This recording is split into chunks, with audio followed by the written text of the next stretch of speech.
Good morning, everybody. How are you? Welcome to another Monday Morning Mentor. I am Chad Thibodeau. So glad that you guys are here. Today, what I want to do is I want to give you guys like a test to figure out how to know whether your offer that you're going to be presenting is in our coaching. It's called alpha, beta, launch, scale, automate, right? So alpha is we get an idea. Beta is we're going to launch that thing as quickly as possible, but we're going to launch it ugly back before we even know, whether it's going to work or not. And the whole point of launching it ugly is so we can find that out. And then the third one is now we're going to come back, we're going to launch it pretty, and then we're going to scale it, and then we're going to automate it, right? So that's sort of the 5-part process that we go through in our Canvu coaching. But one of the things that I've been noticing with a lot of offers that are going to market is they're skipping that beta stage. They're going from alpha to launch. So in other words, they're trying to perfect it. They're trying to make it look really pretty. They're trying to, to have it all dialed in. And the struggle with that is most offers don't fail just because they're bad. They fail for a few other reasons, like they could be mistimed, or they could be mispositioned, or the urgency is very unclear. And what we have to figure out is that even though your audience that you're trying to sell to may agree with you, like the problem you're trying to solve is one that they have, they may even like you, they may even want the result that you're trying to offer them. But if there's two questions that if they cannot answer these two questions immediately, they're not going to buy.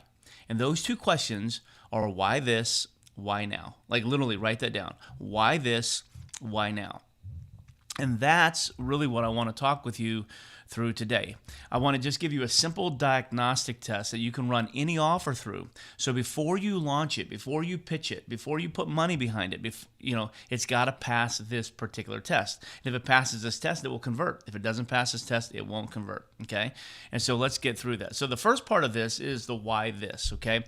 This answers the question of why your solution, instead of doing nothing or doing it themselves or choosing someone else, will work for them, okay?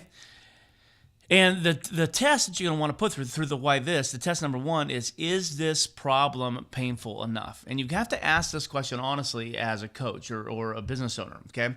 The problem that I'm solving, does it solve a problem that's painful enough?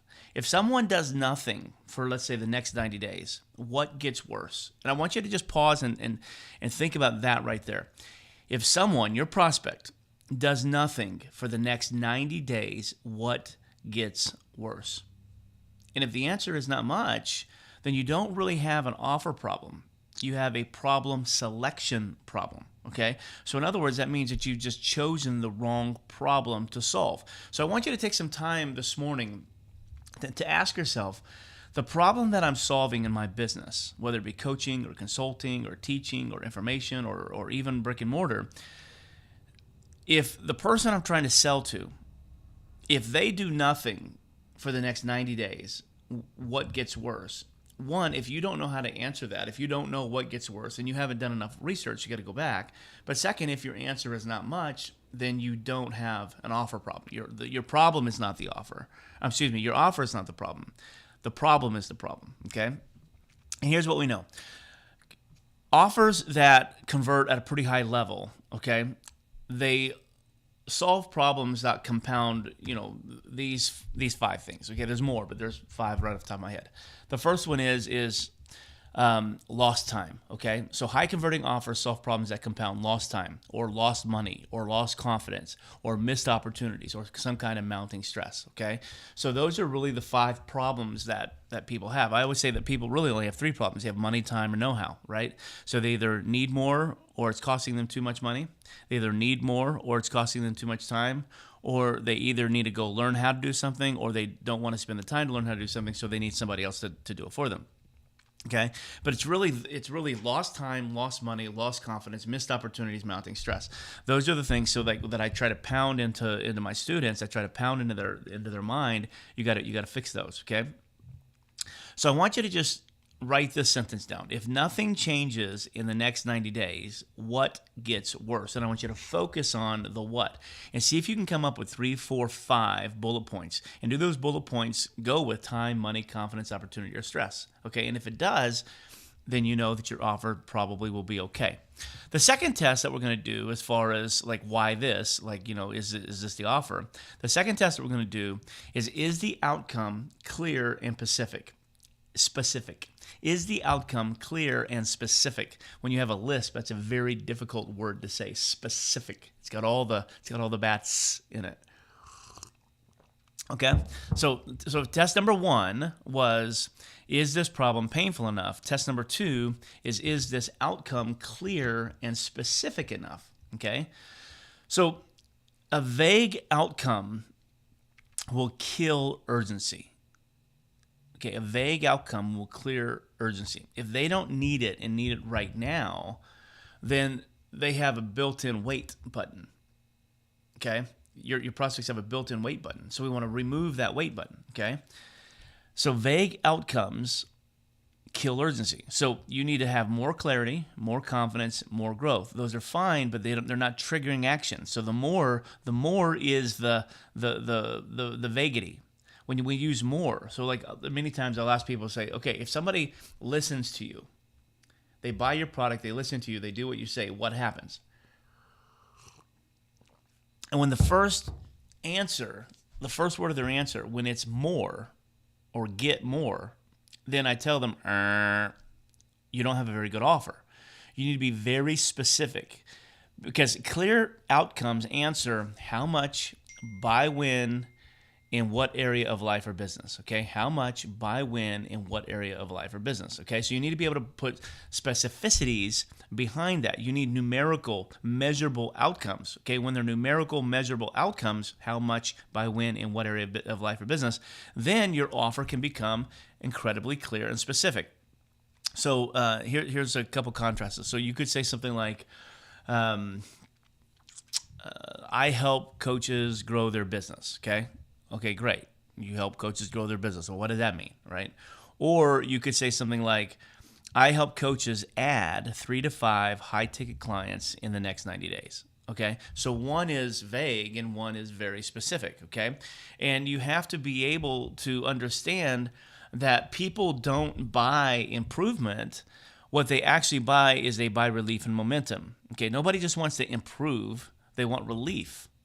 Okay, they want relief. Okay, so you need to rewrite your offer and your offer outcome so a stranger who knows nothing about you could actually measure it. If they can measure it, then it's clear and specific. Okay, so part 1 of the why this is my offer a fit. You're going to put it through 2 tests. Is the problem painful enough? And second, I'm getting a call here. And second, is it not? Okay, forgive me. So the first one is the problem painful enough? And the second one is the outcome clear and specific? If the problem is painful enough and the outcome is clear and specific, the chances of them buying are great. Okay, part number 2. This is the why now. Okay, so the first part was why this is the why now. And honestly, this is where so many offers sort of wither. Okay, right here.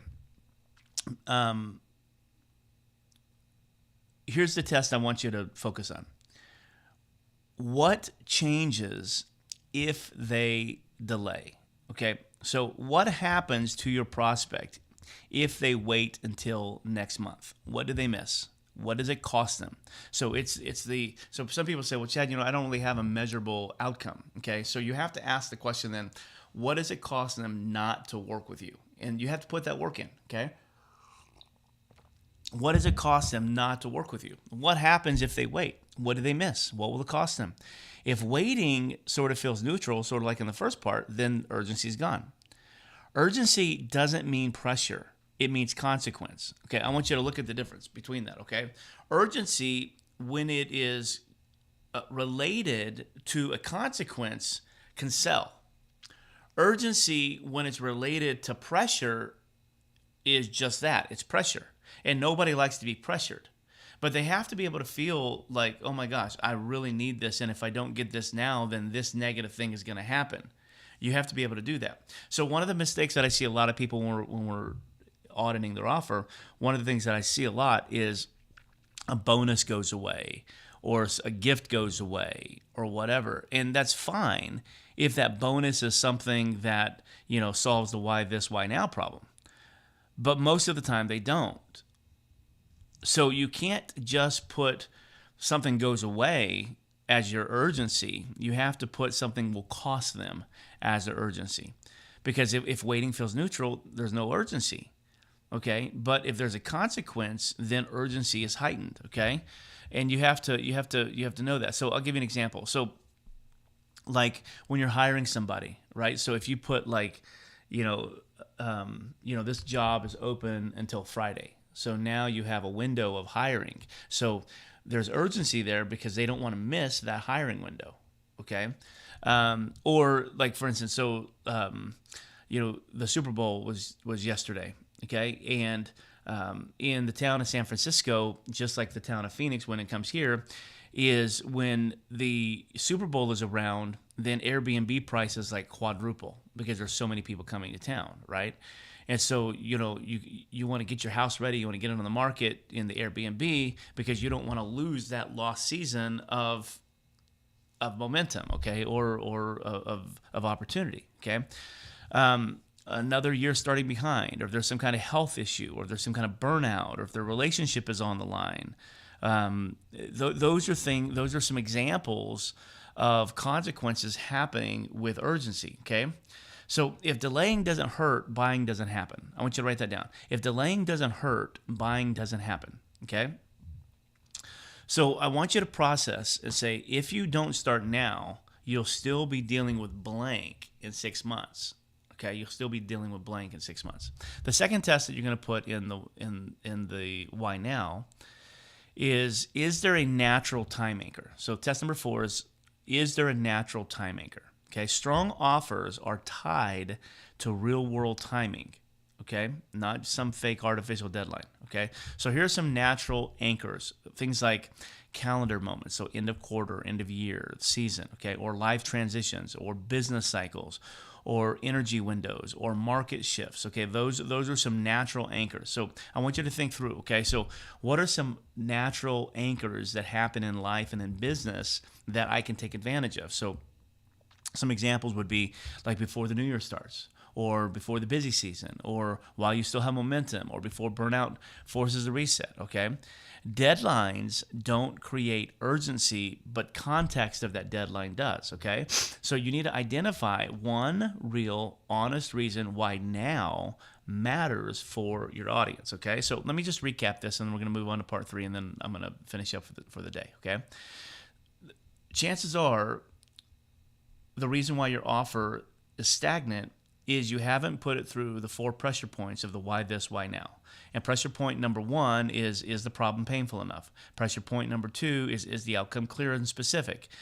Pain point number 3, or pressure point number 3, is what changes if they delay? And pressure point number 4 is there a natural time anchor? Okay, if you pass that, if you pass that, then you're going to be doing pretty good. So let me give you just a little grid that you can put your offer through. Okay, an offer converts when the problem gets worse if ignored, the outcome is clear and specific, waiting has a real cost, and now is naturally relevant. I want you to think through that.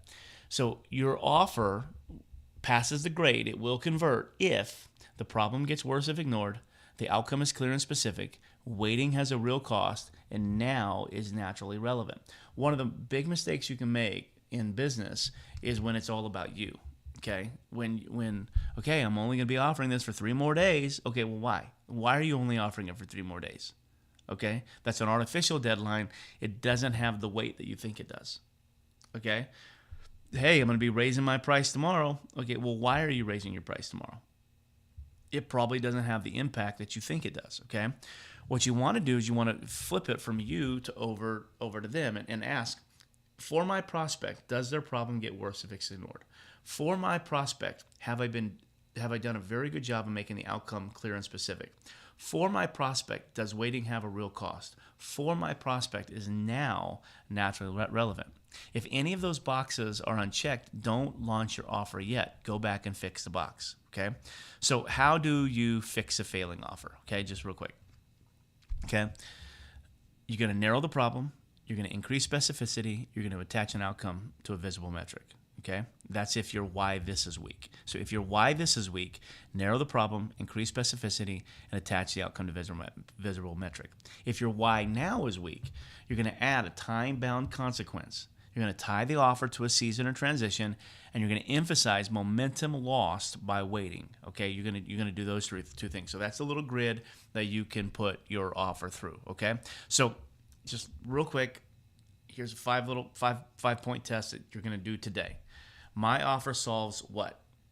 If nothing changes in the next 90 days, this gets worse. The clear outcome I deliver is blank by blank. Waiting costs my client blank. Right now matters because blank. I want you to answer all 5 of those, become an expert at all 5 of those, and I promise you that your clarity will increase, your confidence will increase, and what's going to happen is your offer will begin converting. All right, guys, thank you guys so much for being a part of this Monday Morning Mentor. I'd love to be able to help you guys in any way that I can. So comment here in the comment section and let me know what's firing on all cylinders and what's sort of sucking the life out of your offer. I want to hear it. All right, guys, God bless. Have a great day.